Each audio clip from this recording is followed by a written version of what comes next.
Yellow journalism,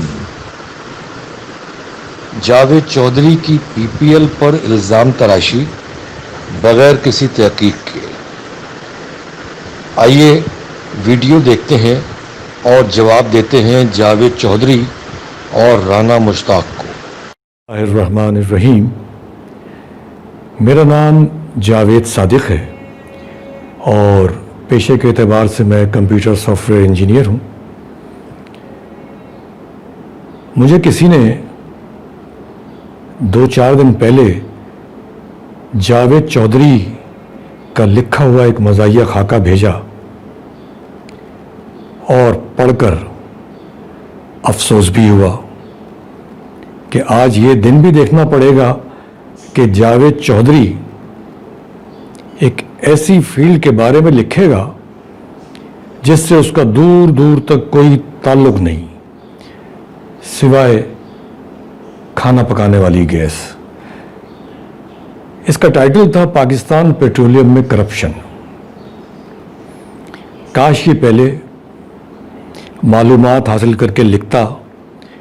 جو بھی الزام تراشی کی گئی وہ سب سے پہلے ان کے کالم 0 پوائنٹ میں لکھا گیا 26 اگست کو۔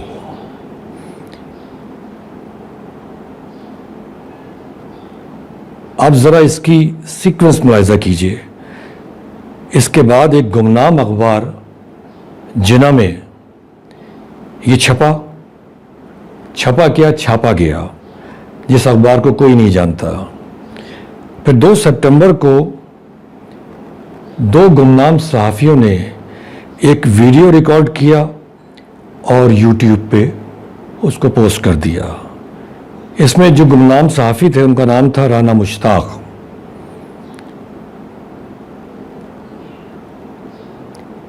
اس تمام واردات کے پیچھے میں دعوے سے کہہ سکتا ہوں کہ جاوید چودھری صاحب ہیں۔ میرے خیال میں ان کو کہیں سے لفافہ مل گیا ہوگا یہ کارروائی ڈالنے کے لیے۔ کاش اس نے معلوم کر لیا ہوتا کہ پی پی ایل میں ٹینڈرنگ کرنے کا طریقہ کار کتنا شفاف ہے، اور ایک ایسے شخص پر جن کا نام ہے معین رضا الزام لگا دیا کرپشن کا کہ انہوں نے کچی پکی گیس نکالی اور ای گیس کو بیچ دی۔ جیسی تم نے اس شخص کے بارے میں کم از کم اس کی قابلیت تو دیکھ لی ہوتی، اس کا تجربہ تو دیکھ لیا ہوتا۔ اس کی مثال عمران خان جیسی ہے کہ عمران خان کے چہرے سے آیا ہے کہ وہ چور نہیں ہے، ایک سچا انسان ہے۔ بالکل اسی طرح معین رضا پی پی ایل کے ایم ڈی ہیں۔ یہ لوگ اپنی قابلیت اور شاندار تجربے کی بنیاد پر یہاں تک پہنچے ہیں جس کی تم کو یعنی جاوید چودھری صاحب بہت شدید تکلیف ہوئی ہے۔ مجھے نہیں معلوم تمہارا گول کیا ہے، تمہارا اسٹیٹس اور اسٹینڈرڈ کیا ہے، یہ ایک سوالیہ نشان ہے۔ تمہیں شکایت ہوئی کہ تمہارا معین رضا سے رابطہ نہیں ہو سکا،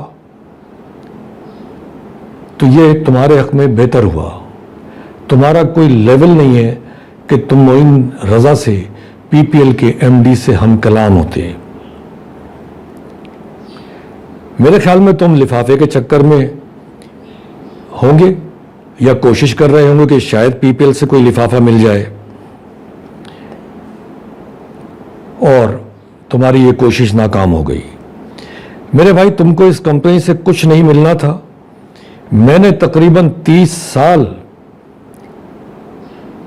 کام کیا ہے پی پی ایل میں، اور اس کمپنی میں کرپٹ لوگوں کی سرے سے گنجائش نہیں۔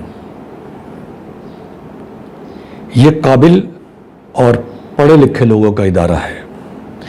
اب تم اپنی معلومات درست کرنے کے لیے ایک کام کرو، کسی اور آئل کمپنی کے کسی ٹیکنیکل آدمی سے رابطہ کرو اور اس سے معلوم کرو کہ وہ کنویں جو کمپنیاں کھودتی ہیں اور وہ